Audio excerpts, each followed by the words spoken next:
Well,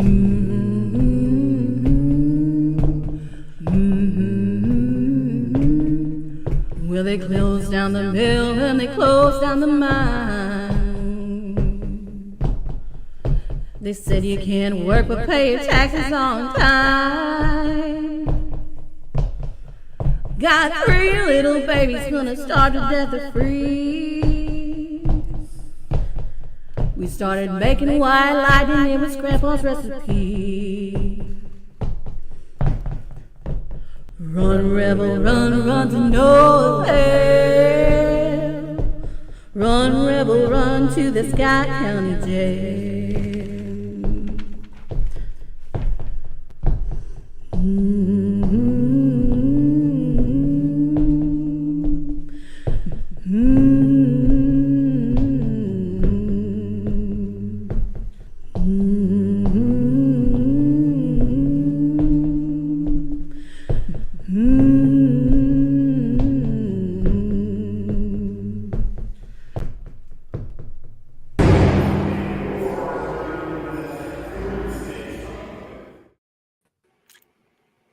Hey everyone, happy Thursday night. I don't know, I seem to be freezing up here. I don't know if I'm freezing up on your end, Chris, but no, you're not. Not a freeze in sight, not a hiccup, not a jump, nothing. Well, good, because this kept freezing up and it not playing straight through. So anyways, welcome everyone. We are finally back. I know we've kind of been sporadic the last couple weeks, but that's actually not a bad thing because that means we've been extremely busy here. So, so we're excited because we've got a good show for the next little bit, and you're locked in with myself and Chris. Hey, everybody. Thanks for joining us. I cannot believe we're on the 10th of April already. It has just flown by. But as Miranda said, we've got a lot of stuff going on, a lot of exciting things coming up to announce. We're going to be talking about one of those things that we've got coming up on Saturday that we're really excited about, our Blessing of the Bikes. But I mean, we've been to a couple of great Paracons already. We've got a lot on the calendar ready to go. So it's going to be a great summer, great spring and summer. So thank you all for joining us. Hey, Nando, all the way from England, and Bob and Nancy and Felicity and Sonia, and thanks everybody. Nancy, got a great international audience here tonight, which is a lot of fun with our friends to the north there, Felicity out of Canada and Nando out of the UK.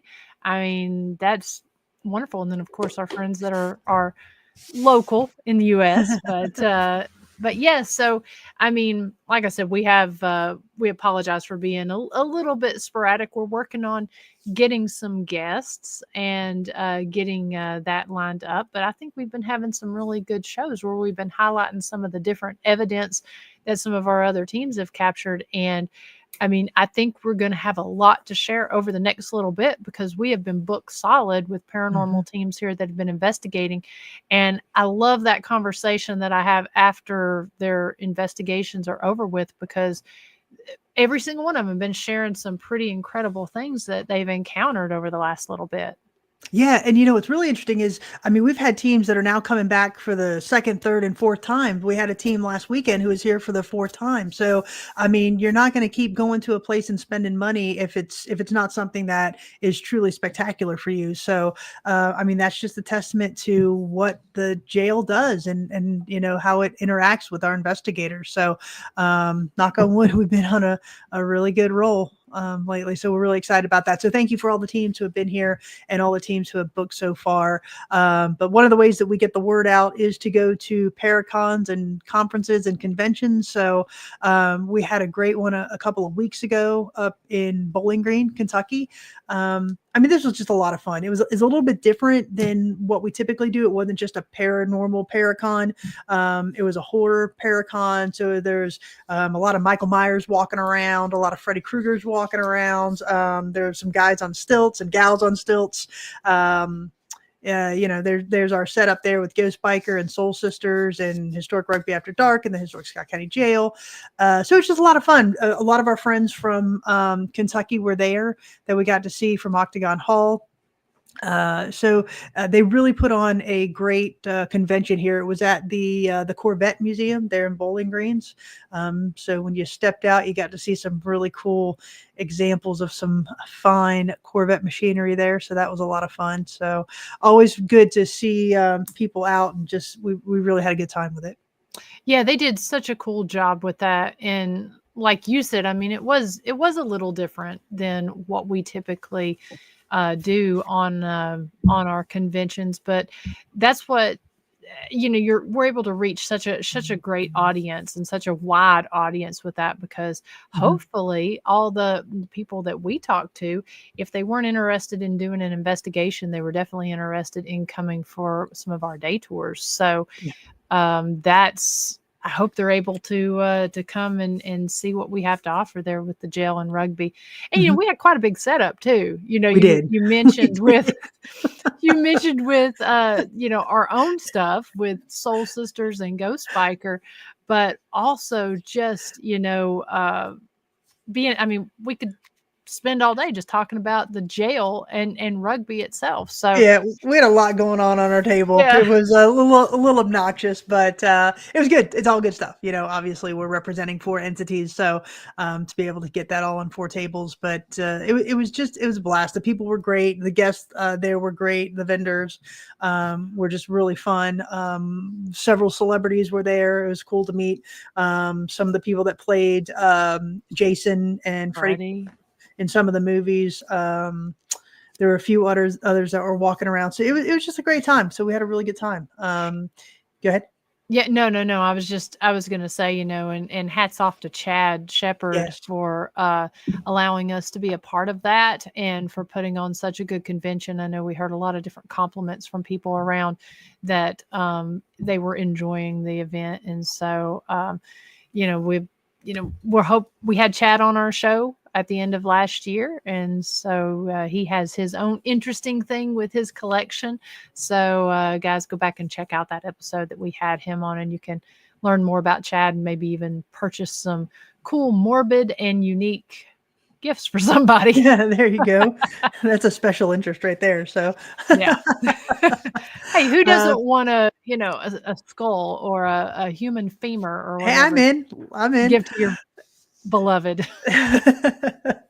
But the thing that we're really excited about that we've been working hard on for the last couple of weeks is our Blessing of the Bikes event coming up on Saturday. This is our third annual with this? Fourth annual. Sorry, our 4th annual Blessing of the Bikes event. It's a lot of fun. We have the Christian Motorcycle Association coming in, and they actually have a tent set up. You ride your motorcycle through. You stop under the tent. They do a hands-on blessing and give you a little care package for your motorcycle, and they send you on your way. And so you can either just pull in and get blessed and move on, or you can come and listen to some live music this year, which is going to be different. We're going to have breakfast for sale, so we're going to have sausage biscuits and bologna biscuits and chicken biscuits for sale, and you can come in and tour the jail. So hopefully it's going to be a beautiful afternoon, and hopefully we get a lot of bikes out, because this is an event that we're really proud of and that we're excited about. So yeah, absolutely. And I'm just going to kind of, while we're talking about that quickly, I'm going to pull up a few pictures from last year's event, because it just seems to get bigger every single year. And we're hoping that this year is going to blow all the other years out of the water. And, we're really dependent upon the weather being nice. And so, so that's kind of, whoops. Yeah. And as most of us in the chat can attest, the weather's been pretty crappy. I know Denise Pack just jumped on, and poor thing, she and Ernie up there have been dealing with all that weather in Kentucky. So glad that you're on, Denise, and glad that you and Ernie are going to be okay up there, as well as the Ditto House. But everybody can attest that the weather here has been pretty much junk the last couple of weeks. But Saturday's forecast looks gorgeous. Might be a little on the chilly side, but like 100% chance of sunshine. So it's going to be a lot of fun and beautiful. So come on out. And what's cool about where we're located you don't have to just come for the jail, right? You can go 15 minutes up to Rugby. You can go to Morgan County and do some of the really cool rides there. So you can make an entire day of riding, but just join us and get your motorcycle blessed and get blessed there by the Christian Motorcyclists Association. Yeah, and as Chris had mentioned earlier, that's one of the cool things about it is the fact that it is a roll-through bike blessing. And as you can see from some of the pictures, we're actually going to have the road in front of the jail closed down. And so you'll be able to stop either as part of your ride, or some people are even starting rides from there. Mm-hmm. So come on between the hours of 9 a.m. Eastern time to 1 p.m. And all you'll have to do is drive. I wasn't expecting a video to start off. You can ride your bike through the entire thing, and we hope that you'll stop and, as Chris said, have a biscuit and take a tour of the jail. But if not, I mean, we will have tables set out there so that you can sit down and enjoy, and also enjoy the live music. So yeah, you can. There's a lot of different things that you can do on this. So, Yep. And speaking of live music, if you watch the show, you understand that we have a very cool intro, and the music is kind of what makes that. It was a song that was written specifically for the historic Scott County Jail, based on one of our historic stories, the still unsolved murder of Sheriff Richard Ellis in 1925. And so tonight we're going to actually talk quickly to the artist who wrote and performs that song. She does travel around and sing her music, but she's going to be with us on Saturday for our Blessing of the Bikes, performing there at the jail. And one of the songs that she's going to have is the intro to our podcast here. So let's welcome Bethi Lewis. Hi, everybody. Hey, Bethi, how are you doing tonight? I'm wonderful. I am wonderful. Thank you so much for having me on tonight. Yeah, thank you for coming on and talking a little bit with us here about what you do and about this coming Saturday. Absolutely. Oh, it's been my dream actually to be on this podcast for such a long time. Well, we're glad you can join us. So why don't you tell everybody real quick about who you are and what you do and how you came up with the song that you perform for that's about the jail. Well, so my name's Bethi Lewis, and I'm from Michigan, but my grandparents used to live in Tennessee, right across from the jail. So the day that I started my band, actually, I got this migraine, and then I started seeing these weird flashes, and it said Papa's, and then it said restaurant, and I'm like, okay, what's going on here? So I'm like, Papa's Restaurant, and then I started looking up the jail to see. I knew that the restaurant's been long gone, but I knew that the jail was still there. So I looked up the jail, and I found out that you guys had it open, and that you had a podcast that started the very same night that my band started. Oh, very cool. Very cool. And so I binge watched the snot on that thing. And that's where I came up with the information for the song, and I've kind of made the sheriff the bad guy. I know Richard Ellis was a good, well-loved sheriff, but that didn't flow with the murder story, so I made him the bad guy and me the murderer.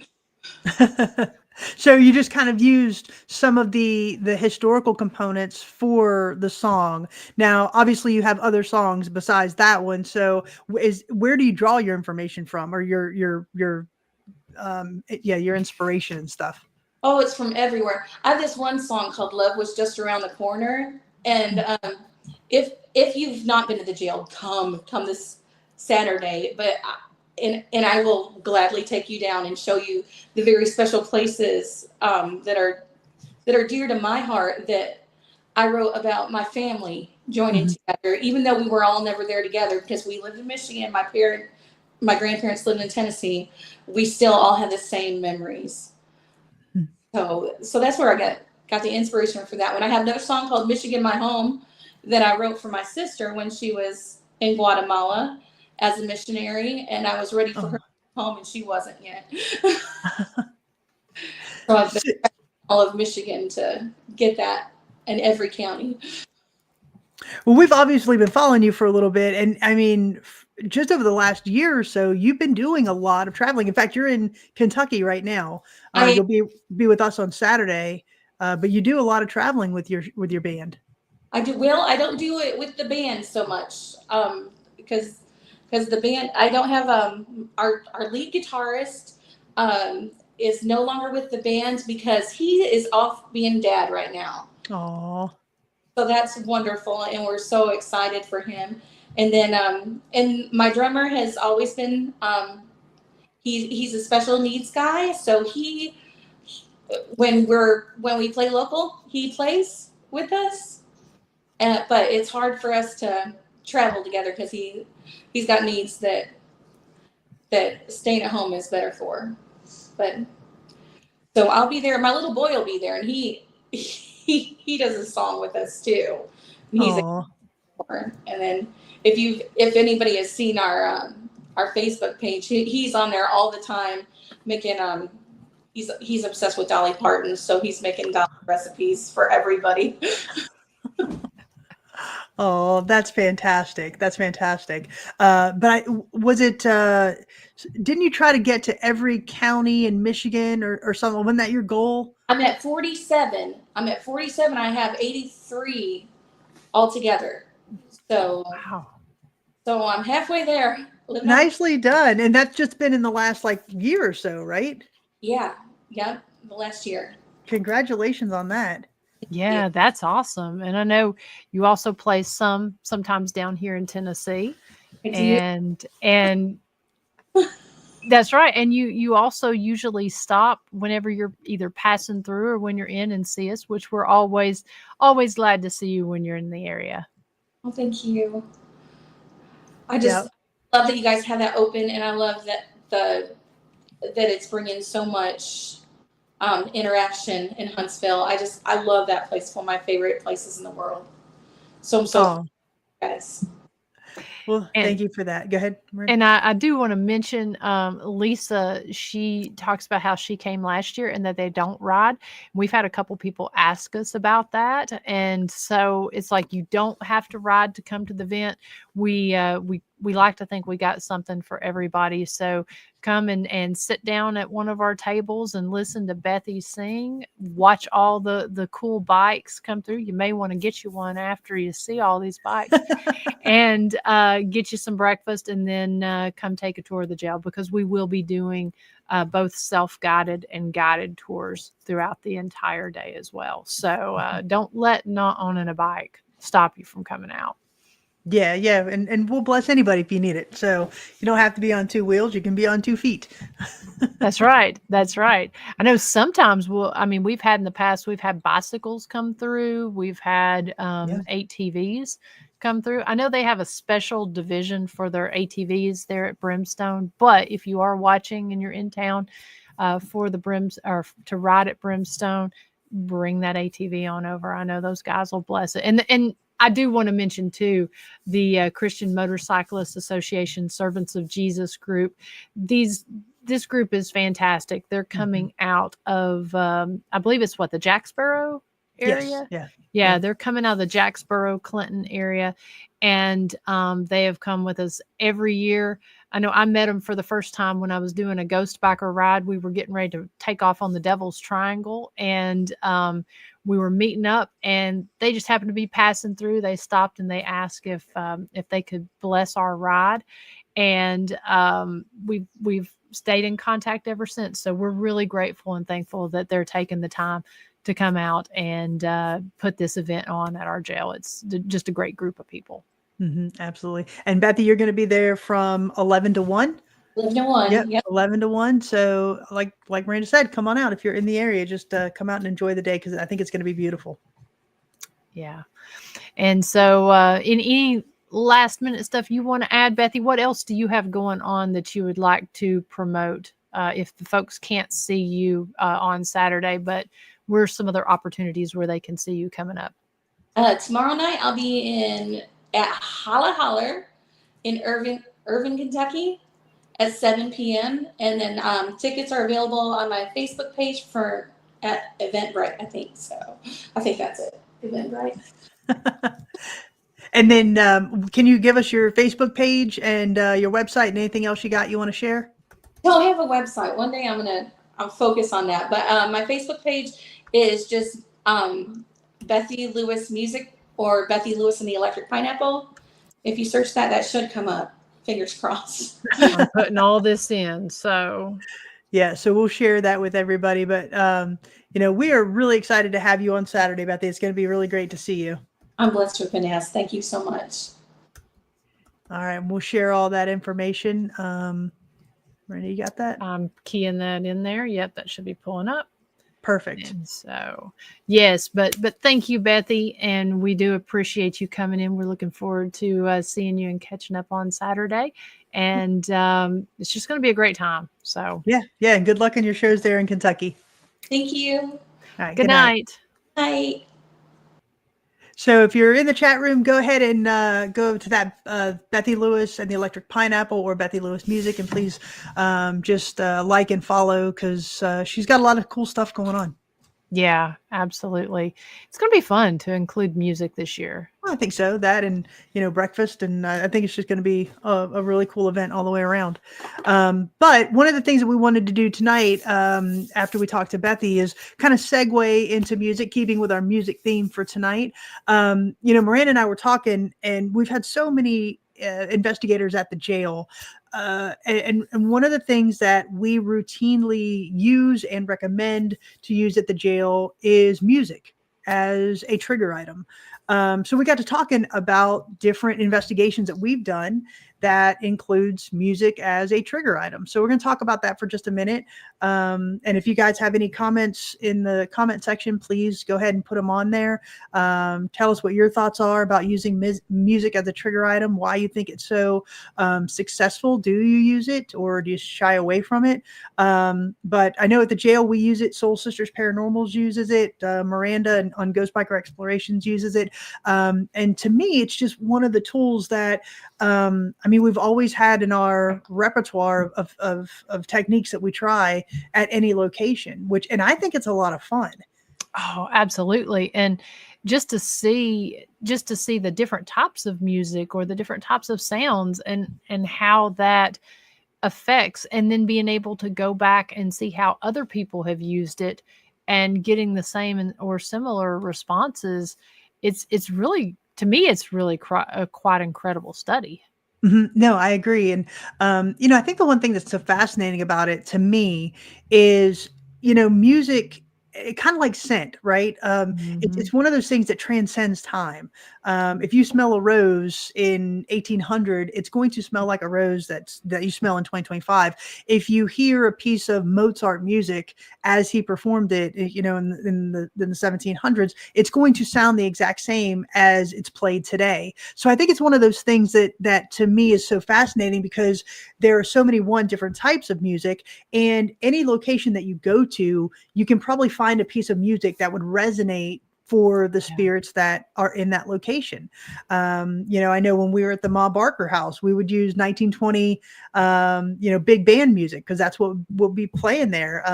When we were at Brushy Mountain, we would use Native American music, because obviously that's on Native American ground. So for me, I love playing different types of music to see if we can get any responses from those locations. Well, and music is such an emotional trigger, if you will. Because we listen to it and it takes you back to a certain place. I know I love all kinds of music, and I can sit there and I can listen to certain songs that were big when I was in college, and it takes me back to that time.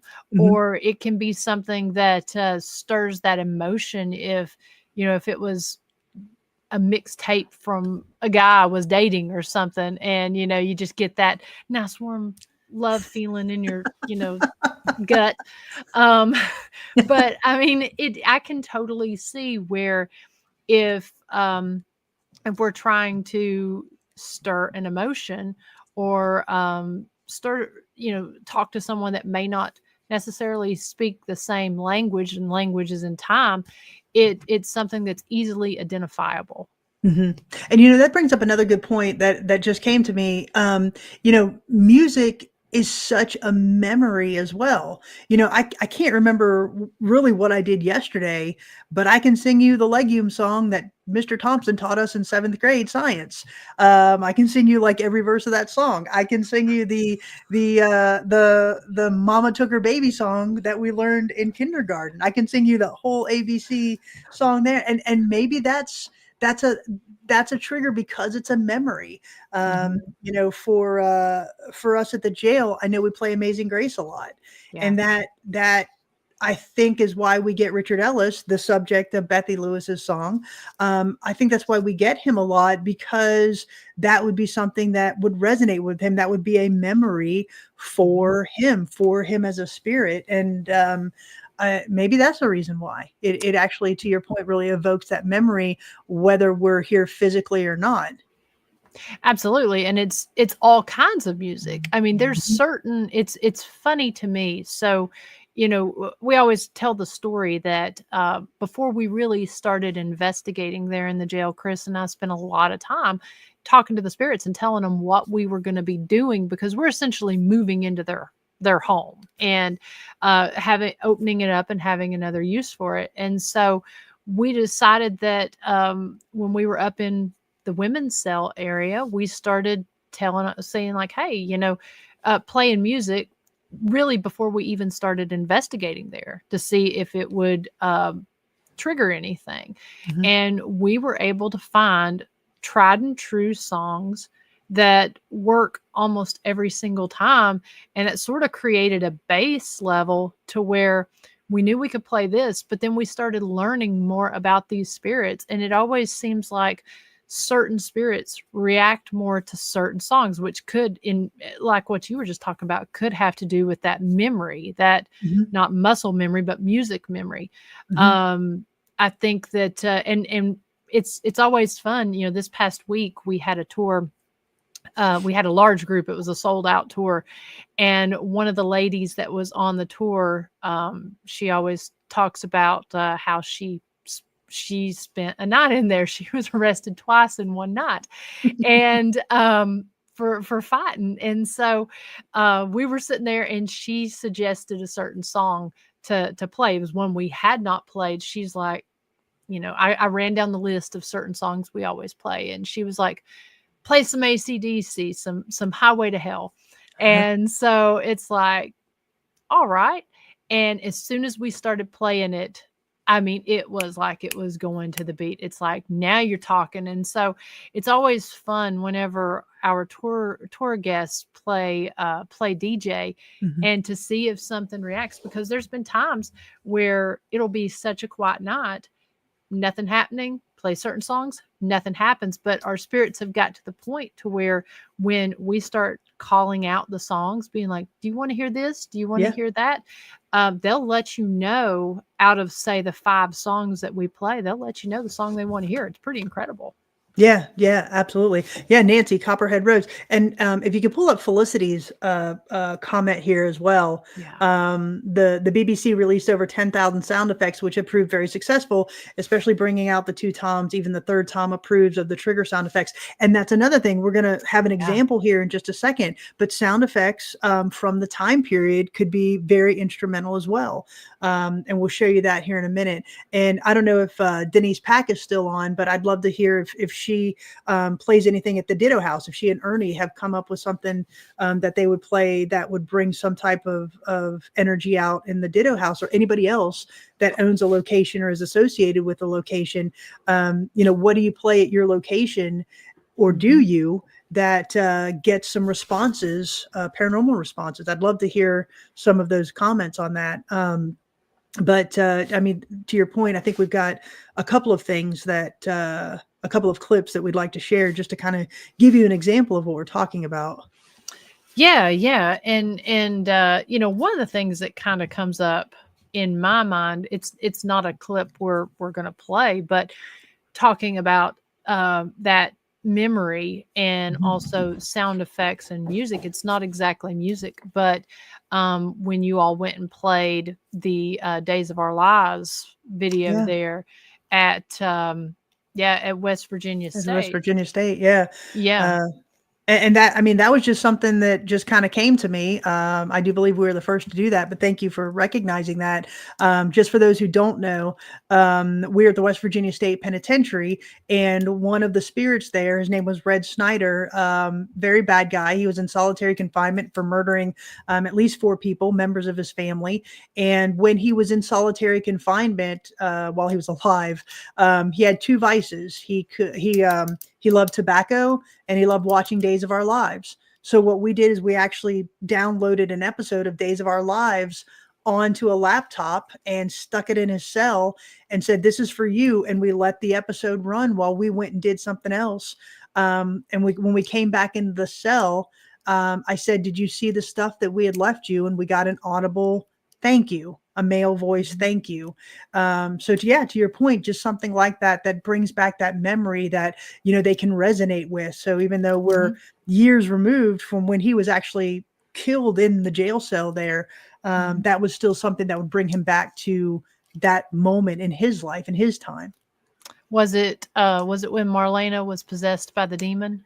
Oh, I don't know. I think it was when the second John came and said he was Roman, and then, the whole Bo and Hope thing. I don't know. It was one of those lines that we can pick up right now and watch and pick up right where we left off in 1997. Well, and another example that on mine before we get to the music was I've investigated several military type things. One of them was where the 1944 troop train accident took place. The other was I did a live investigation at my house here a few weeks ago of this old World War II cot. And so both of these were during the same time period. And I actually ended up playing a ad. It was a recruitment ad for getting folks to join, and they would play this during the movie theaters. And so every single time I played it there for the troop train accident, and then also for here in my house, it would trigger activity of almost like, and especially when it was talking about certain things, like learning to fly a plane or being a bombardier. And it was, to me, it was pretty incredible because you could feel almost the response was palpable almost with how somebody would feel if they were going off to war. Yeah, absolutely. And again, maybe it's not so much the actual music, but like I said, maybe it could be the memory and, just kind of bringing that back for them. I just think it's a way of connection. It kind of, brings us together over this shared audio, right? And in the case of Days of Our Lives video. And I think that's a pretty powerful dialogue to have, as a paranormal investigator, really try to how we can use these to be very effective. Well, it kind of bridges a gap in a way. Oh, it absolutely does. Yeah, absolutely. And absolutely creates that connection. Right, exactly. So like I said, at the Ma Barker house, they probably have no concept of who, whatever is, but they have that connection to the big band era. They might not know who Dolly Parton is. She wasn't in the 1920s, but, you play big band music or something like that, and you've automatically got that connection.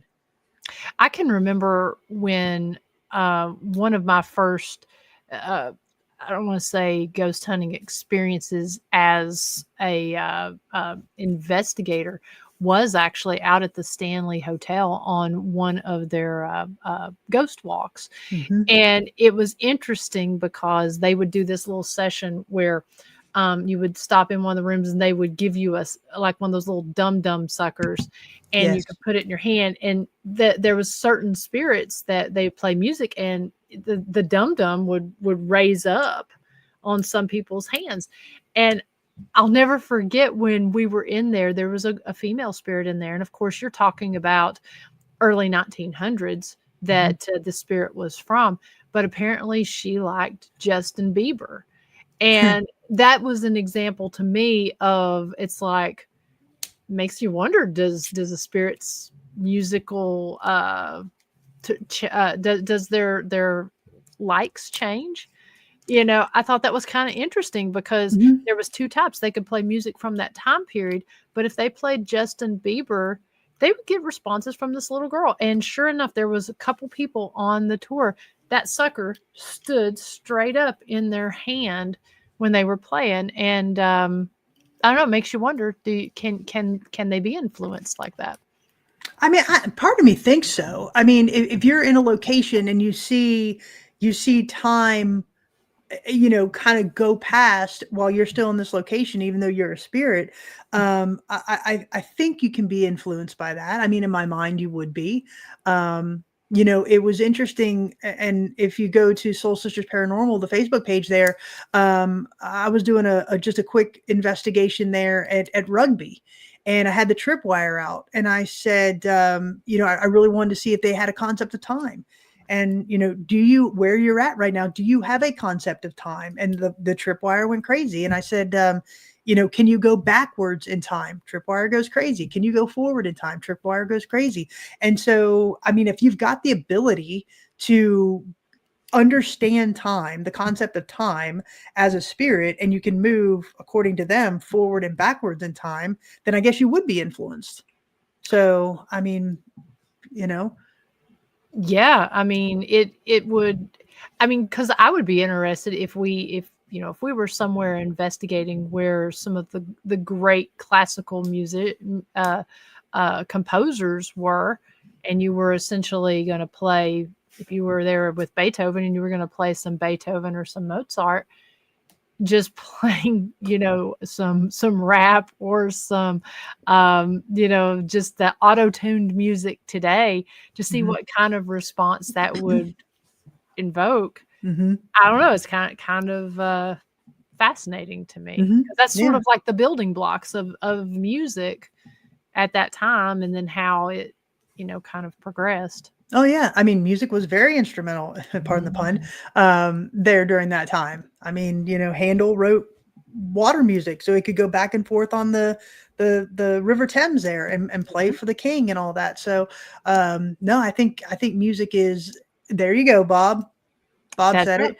Music touches the soul. And I think it touches the soul, not only of us physically, but, the souls that we have, the spirits that we have there. And, I think it's just that connection because, say they do have that concept of time. So Sheriff Ellis, who was killed in 1925, he knows that it's 2025. Speaking of, we got an anniversary coming up now that I say that. So,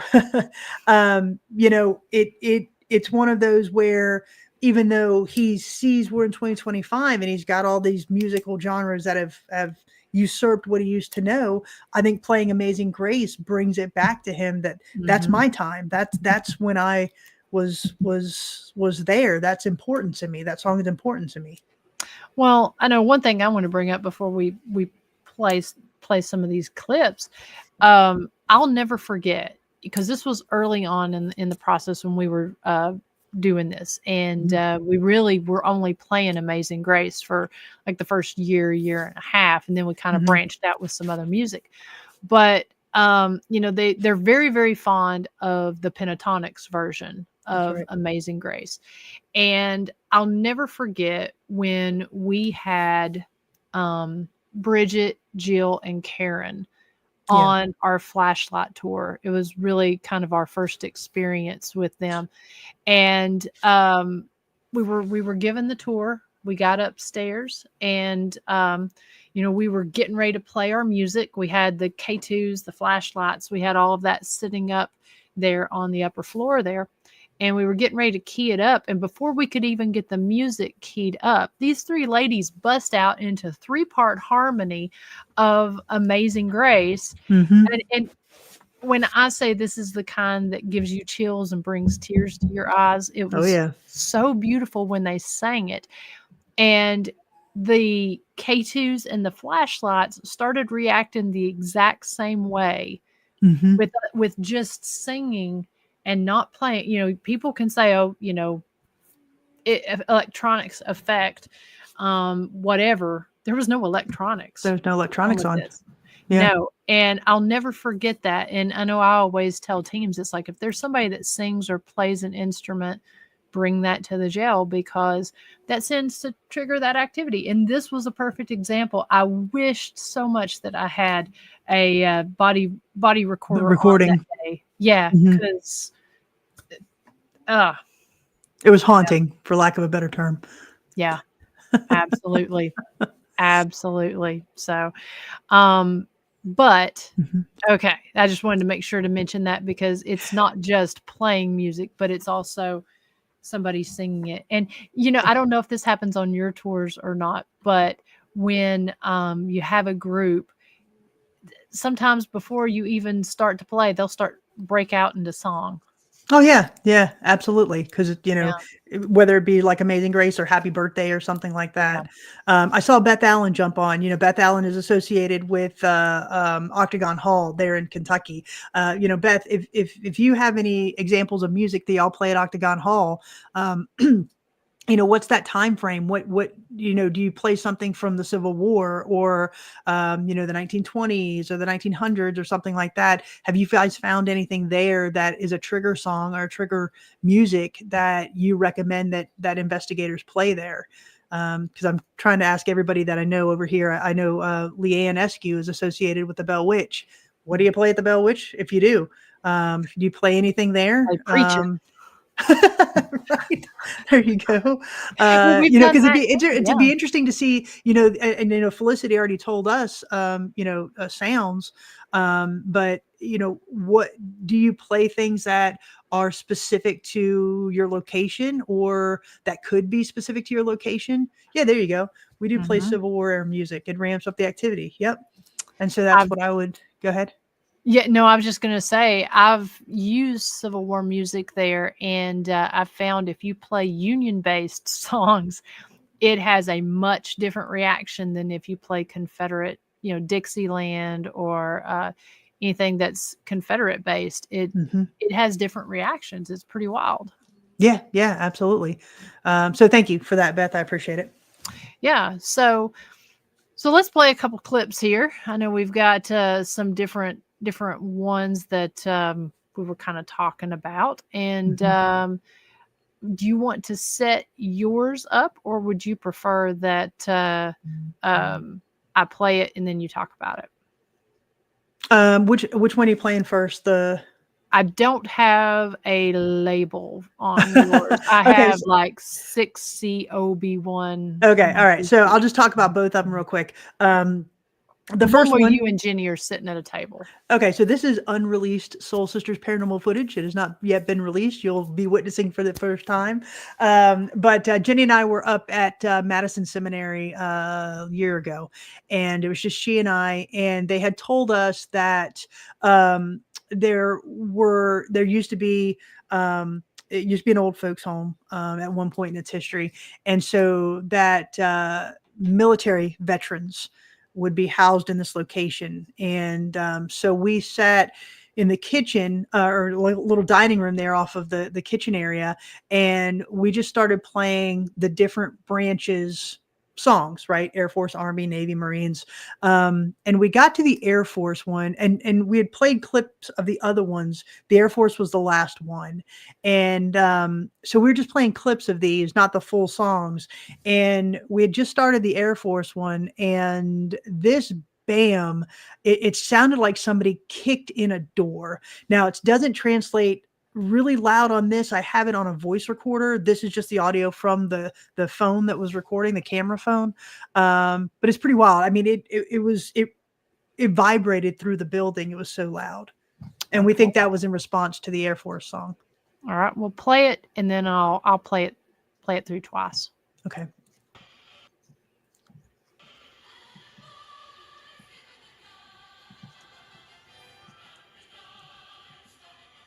Hung up just a little bit.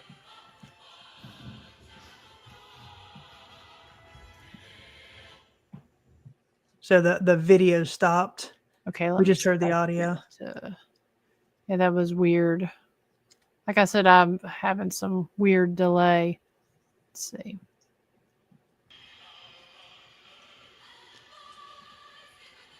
All right, looks like it's in there now.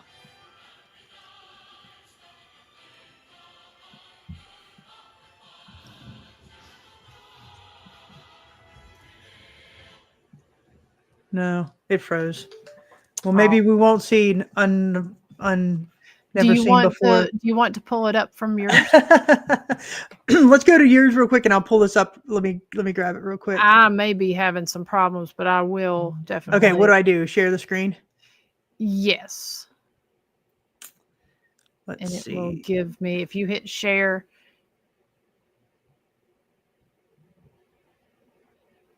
I don't see that. Sorry. Where do I see it? It's present. Oh, present. Yeah. Share screen.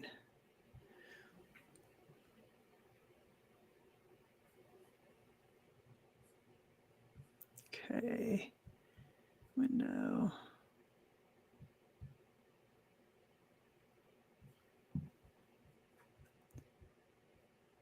What do I hit here? Okay. Are you sharing? Yeah. There we go. All right. Let me just pull this up real quick here.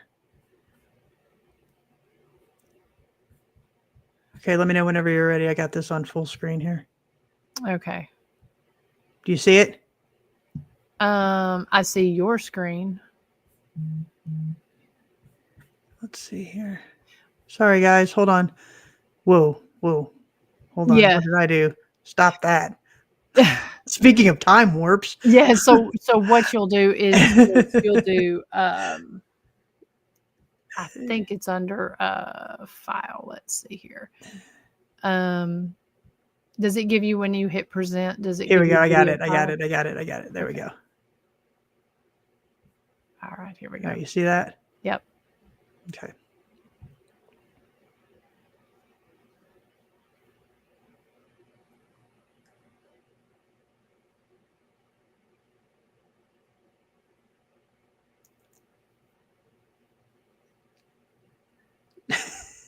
I didn't hear audio with it. Oh goodness. Yeah. Well, imagine the song and then a large bam. This isn't working very well. Sorry, folks. I can try again without uploading it there and see. Let's try the other one. See if let's try the other one. All right. So this one happened at Fort Mifflin, and when we investigated Fort Mifflin, there's 4 of us that night, all female, and the first half of the night we weren't getting a thing. We weren't feeling anything. We didn't hear anything. We didn't sense anything. And then just by happenstance, across the river there was a bar that was celebrating a big milestone. And so fireworks started just booming across the harbor there, the river. And it sounded like cannon fire. And going back to Felicity's statement about trigger sounds, if you were to close your eyes, you would think that the fort was under attack. And that's what Fort Mifflin, was. It was built to withstand the British Armada from coming over there, and it allowed George Washington to get his army over to Philadelphia. So if you just close your eyes, you would think it would sounded just like what cannon fire would have sounded like there in 1772, I believe, 75 or something like that. Anyway, after that, the night was pretty much electric. We were getting disembodied voices, seeing shadow figures. It was pretty wild. Okay. So this is what this sounds like. Fingers crossed. Yes. At least you'll hear it.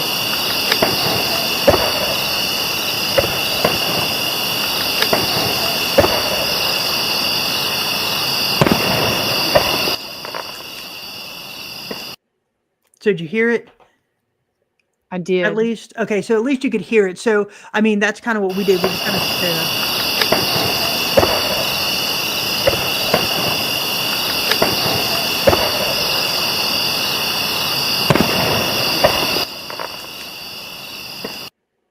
Yeah, so imagine, I mean, we're standing across the river, but the entire thing was just reverberating with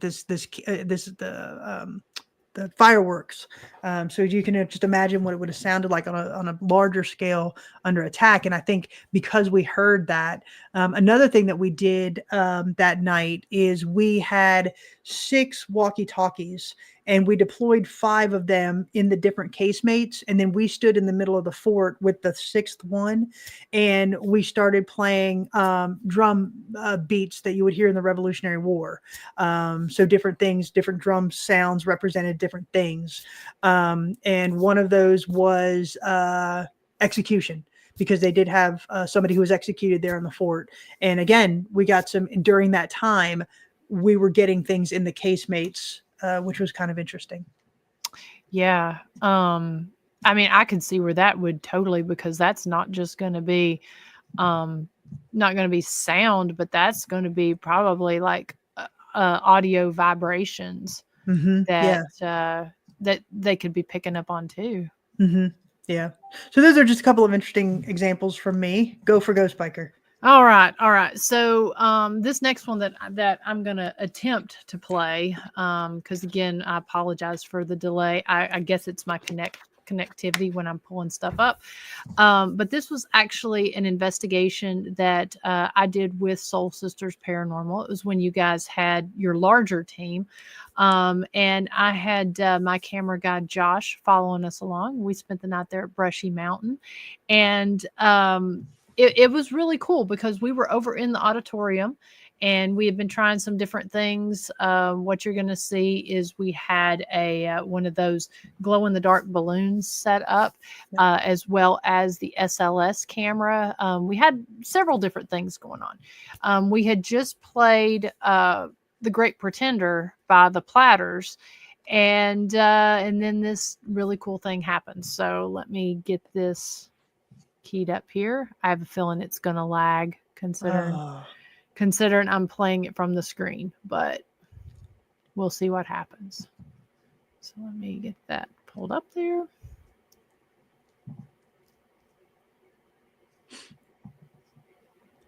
Okay, let me know. Is it up?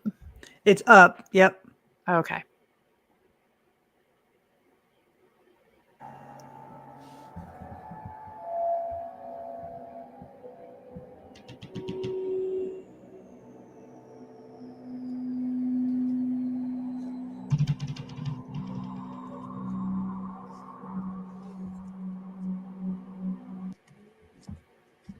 Oh.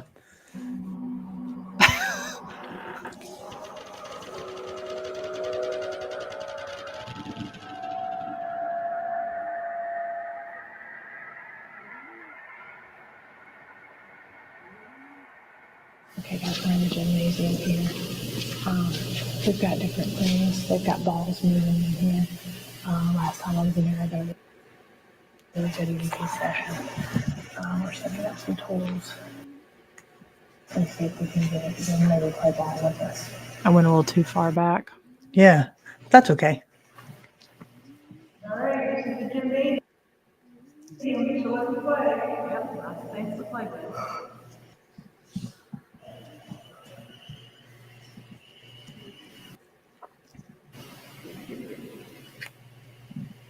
You want to walk up to any one of these things? Oh, come on. Is there something in front of the REM pod? I mapped something right from REM pod. Is there something in front of the regular REM pod? It's a black shadow. I just mapped something. Did you see it? Yes. Holy shit. Did anybody else see the black shadow? We may just have to. There it is again. Yeah, because it's missing. Yeah. And it's a bull. So we'll post the links to these, our YouTube links to these, so you guys can go and watch them. Yeah. But it's an amazing piece of footage, right?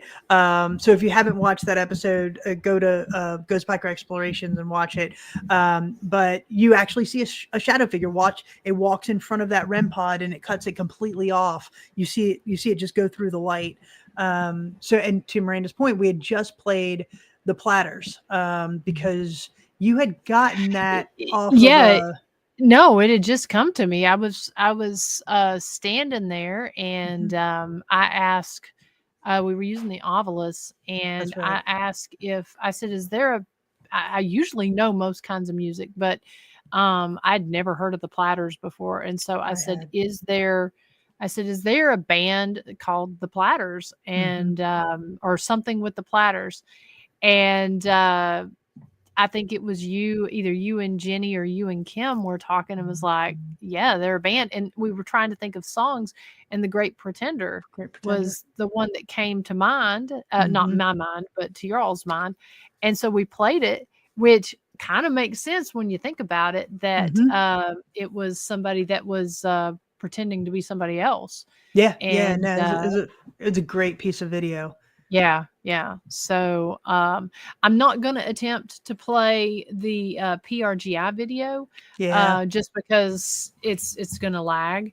But and it seems to be when I'm pulling up on my screen, it's not so much me, I guess, but the computer pulling it up. That one was really cool and that was a good example of some of the different songs. So PRGI, they're out of Chattanooga, and they were doing a live investigation at the jail, I think 2 years ago. And they, during this live investigation, they played several different songs, and several different versions of some of these different songs. And they were getting incredible responses with that music that they were playing. And so after they had played Amazing Grace, one of the things that we find that some of the women in that cell they like it when we have guys in and they flirt with them. Our spirits don't tend to respond as well to just interrogating them and asking a lot of questions. But if you're having just a general conversation, if you're flirting with them, telling dirty jokes, if you're dancing, I know I give Chris a hard time about dancing. They always want her to go dance. So it always seems to work. And so these guys started playing a little bit of Let's Get It On, some Marvin Gaye. And I think those ladies really liked those guys because they were getting cat ball activity. They were getting flashlight activity, K2 activity, and it was all on command and all intelligent in responses to what they were playing and what they were saying. I think they eventually even got up and was dancing. They were having a good old time with it. And the spirits seemed to be having a fun time too. Yeah. And that's one that we can share the link to, and you guys can go and watch it if you want. It really is just fascinating. I mean, I would love to continue this conversation further because it's one of those things. Like I said, it's like a tried and true technique of many paranormal investigators. And if you're watching this later and you're not watching the live and you're associated with a location, throw it up there in the comments. Let us know what you use at your location, what songs or music seem to evoke some type of an emotion, or back to Felicity's comment about trigger sounds, gunshots, or drum beats, or Native American music, or fiddle or something like that. Would be fascinating to hear. Just kind of like saying, this is my location, this is a song that works, or this is my location, this is a trigger sound that works. Because I think that'd be a fascinating conversation to have. Well, in rugby, I remember one of the I just thought about this because Annie reached out to us about when we first started before we even started investigating the visitor center. She said that the cornet band was practicing in there, and when they started playing Stand Up for Jesus, the lights started flashing on and off. And so I know that on multiple occasions, Chris and I have because cell phone service is just non-existent there at rugby. So we pre-recorded Stand Up for Jesus in a cornet band format, and then also God Save the Queen. Mm-hmm. And so we would play those, and most of the time, depending on what building you're in, especially in the theater, and I know they're at Uffington House, they would respond to that music, which but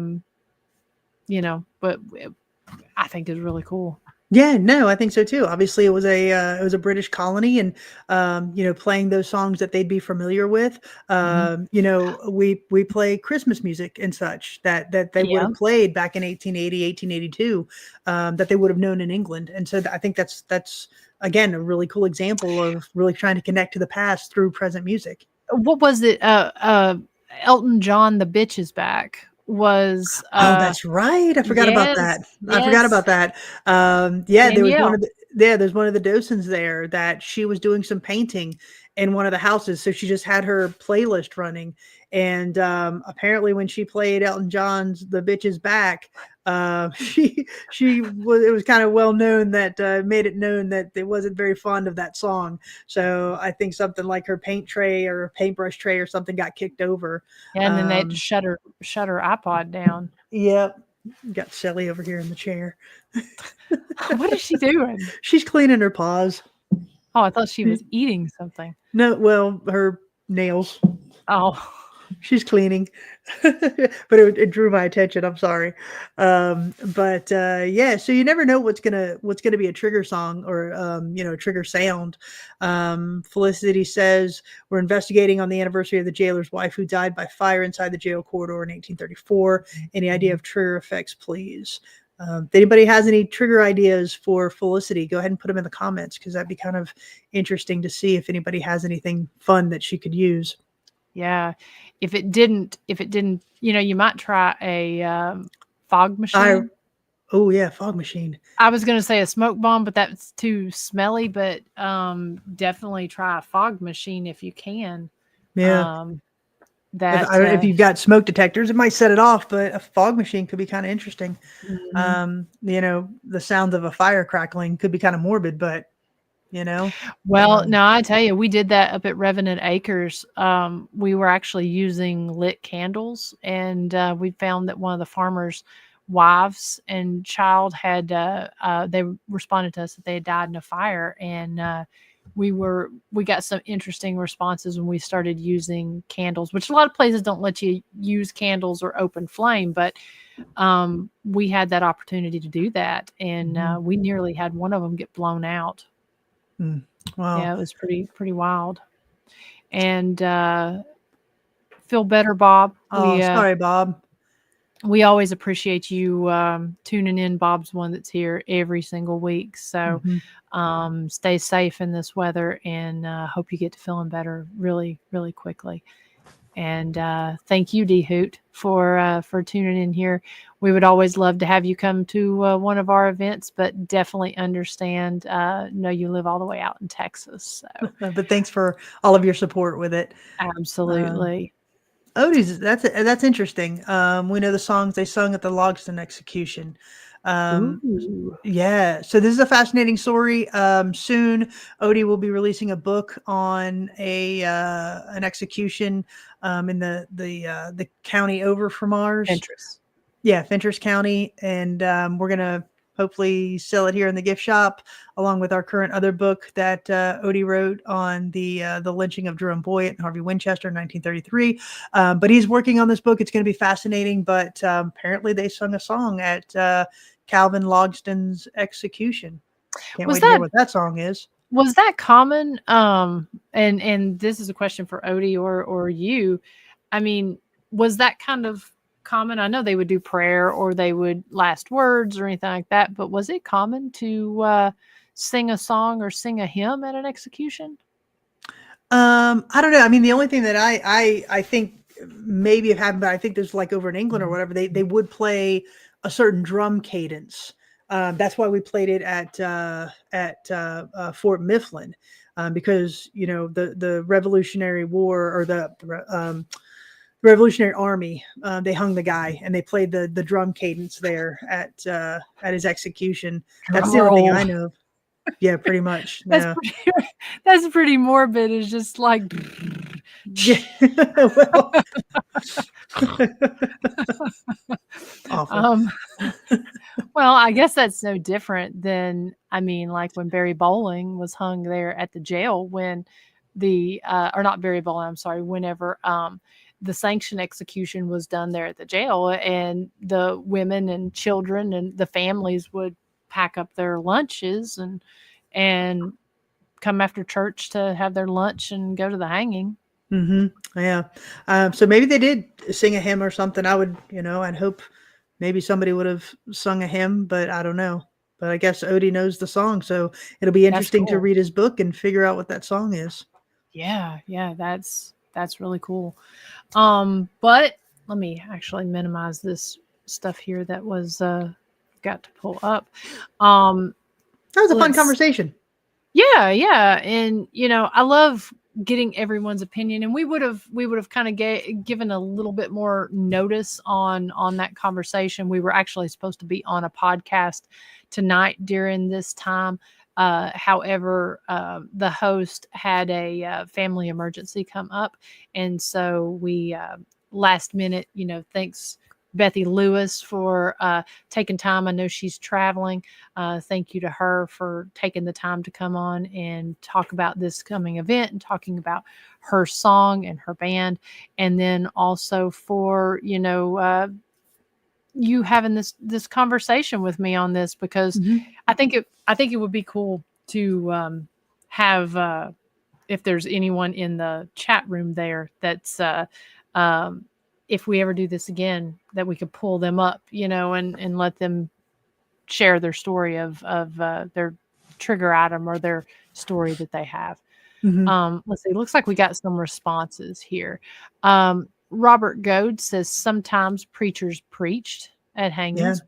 Makes sense. I would hope so. Yeah. And then Odie says, yes, almost every execution during that time that I studied, they performed some type of church service. The night before Calvin was executed, they had a large church service at the courthouse. Reverend Pyle officiated. Oh, very interesting. And Felicity is talking about the fog with no glass in the windows. The fog would result in the fire brigade showing up. Oh, I'm sure it would. Yeah. Okay. Man, the only thing I can think of is maybe like, some type of a sound of fire crackling or, even pulling up like flames or something on your laptop, like one of those screensaver things. I'll have to think of that. We'll think on that, Felicity, and get back to you. That'd be an interesting one to see if you get anything. Yeah. And then Sonia says in Banks County, they wore their Sunday best. Wow. To the hangings, right? Yeah. Yeah. Yeah. So, wow. So that was a good one. I mean, we may pick this up next week. Do something a little bit the same and have people come on and other locations or whatever. Maybe not next week or continue on with something else, but at some point, I think this would be a really cool conversation to continue on with.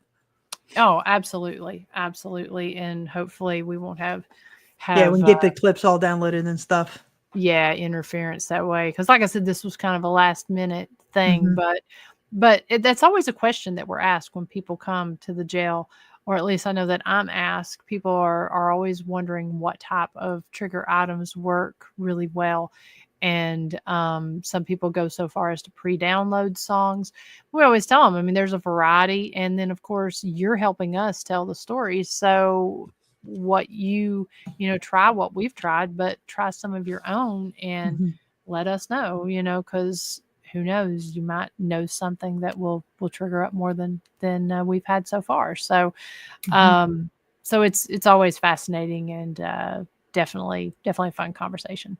Yep. So if you haven't watched them already, go to ghostbikerexplorations.com. Watch the Brushy Mountain episode. You can go to soulsistersparanormal.com and watch the Fort Mifflin episode or the West Virginia State Penitentiary episode if you're interested in how the Days of Our Lives episode turned out.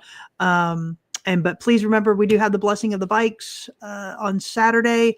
If you're in the area, please stop by, listen to Bethi Lewis and the Electric Pineapple perform her song and many others, but her song about the jail, and then get a breakfast biscuit, tour the jail. It's going to be a beautiful day with a bunch of beautiful people. So come on out to Huntsville, Tennessee, if you're in the area.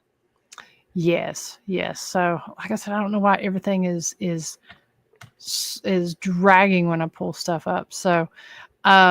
So yeah, come check this out, and we'd love to see you here. And if you are bringing a group and you have any questions or any concerns or anything of that nature, I know we've got several groups that are, if they're able to, they're planning to come join us. So get your ride together. We will be there till 1 p.m. Eastern time. So get your ride together and come, or plan your own ride to start from there.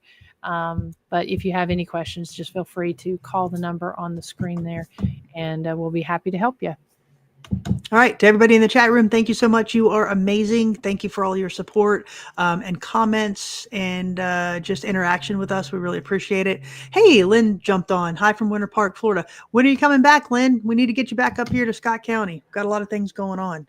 But thank you for tuning in, Lynn. So thank you to everybody. We hope you have a fantastic Thursday and have a great week. We'll see you next week. Yeah, and just a programming note here, there will be no Ghost Biker Garage tonight with everything that we've got going on. We will be back next week, and we'll be talking about the live investigation that we did there at the historic bank building. So if you haven't had the chance to watch that live, please go on and do so. And then join us next week at 9 p.m. Eastern time on the Ghost Biker Explorations page, and we'll be breaking that down. So until we see you all next week, if we don't see you this weekend, have a good week. Be safe with all the weather and everything going on. So take care, everyone. Good night, everybody. Thank you.